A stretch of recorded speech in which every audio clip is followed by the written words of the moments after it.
Bonjour, je suis Jean-Marc Plantivaux et le projet Manière Cash, vous le percevez déjà, c'est un projet d'apprentissage qui permet de consolider au plus précis les connaissances en matière de marché et surtout offrir une connaissance des principaux indicateurs utilisés par les intervenants institutionnels. Alors, puisque le but est de rendre explicites les analyses, on va utiliser un support vidéo supplémentaire mis à disposition sur la page Facebook de Manière Cash pour détailler un point important et discuter cette semaine dans les vidéos passées et les multiples vidéos que vous avez trouvées sur YouTube.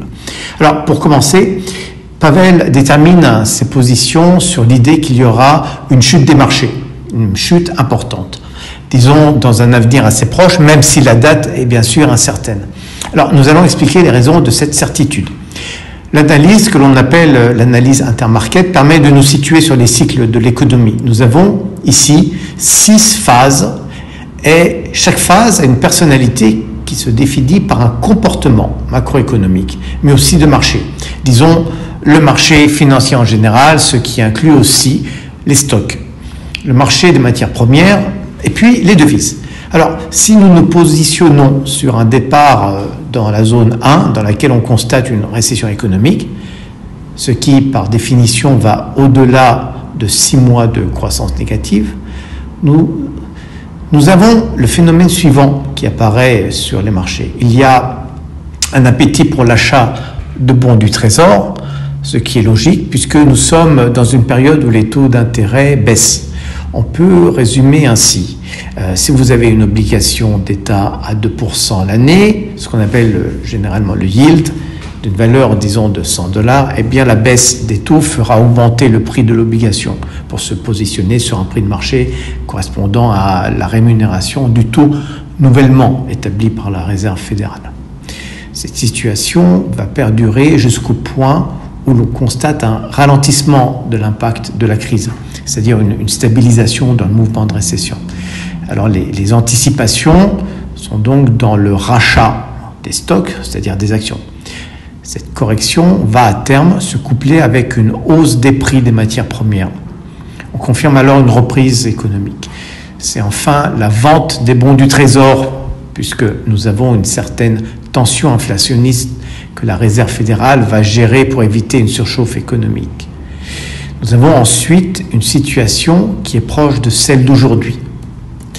Et c'est donc là-dessus où Pavel pointe, disons, son analyse. Parce que c'est la prochaine phase. C'est-à-dire que nous sommes en fait dans la dernière phase du cycle intermarket qui intervient au même moment que les élections américaines. En fait, de manière naturelle, nous devrions constater une baisse du cours des matières premières. Et cela peut certainement être le déclencheur de la crise, c'est-à-dire la chute des marchés. Or, rappelez-vous, dans la vidéo de fin août, dans sa vidéo, Pavel nous a parlé de l'euro-dollar et puis des cours de l'or. Il avait émis l'idée que l'euro-dollar devait se renforcer, c'est-à-dire retourner à une valeur réaliste de 1,12. Alors, de quoi s'agit-il? Eh bien, l'histoire nous montre qu'il existe une corrélation entre l'or et le dollar. Nous avons en rouge le dollar index, c'est-à-dire la valeur intrinsèque du dollar, et nous l'avons croisé avec les cours de l'or. Voici l'historique. Vous constatez que lorsque le dollar augmente, les prix de l'or baissent. En fait, la logique souhaite que les matières premières, l'or en particulier, soient une protection contre toutes les incertitudes. On peut dire aussi que dans les systèmes où l'inflation est présente, alors acquérir de l'or est une sorte d'assurance contre les effets de l'inflation. Or, il y a des exceptions qui se situent exactement sur les périodes de crise. En 2008, en pleine crise des subprimes notamment, il y a une corrélation cette fois positive, soudaine entre les deux courbes. Puis de nouveau, en 2010, en pleine crise financière européenne. Et enfin, aujourd'hui, depuis les 3 derniers mois, puisque nous ne sommes pas retournés au seuil d'un euro-dollar situé sur les 1,12, tel qu'il est censé être espéré. Mais en fait, nous flirtons encore autour des 1,2. L'or aussi s'est apprécié de manière concomitante. Alors, quel est ce contexte de crise? Eh bien, c'est l'idée que l'État américain souhaite reporter une récession qui est déjà annoncée. L'injection de stimuli, disons l'injection de liquidités, semble aujourd'hui en fait s'essouffler. Les effets semblent s'essouffler. Regardez les chiffres. Depuis la crise de 2008, eh bien, la Banque centrale s'est abstenue à procéder à cette politique. Il y avait eu 1750 milliards de dollars injectés suite à la faillite de la banque Lehman Brothers. Il y a un retour à cette pratique. En fait, depuis septembre 2019, la Fed a injecté 53 milliards de dollars de liquidités pour soutenir la consommation, c'est-à-dire la possibilité pour les banques, surtout pour les banques, d'octroyer des crédits aux entreprises et aux particuliers. Puis, les choses s'accélèrent. Entre le 9 et le 12 mars, ce sont 100 milliards de dollars qui furent injectés. Et puis, juste après, c'est 6 trillions de dollars qui furent injectés, eh bien, le 25 mars. Et ce n'est pas encore fini. Il y a encore 1 trillion de dollars de liquidités qui fut injecté le 22 juillet.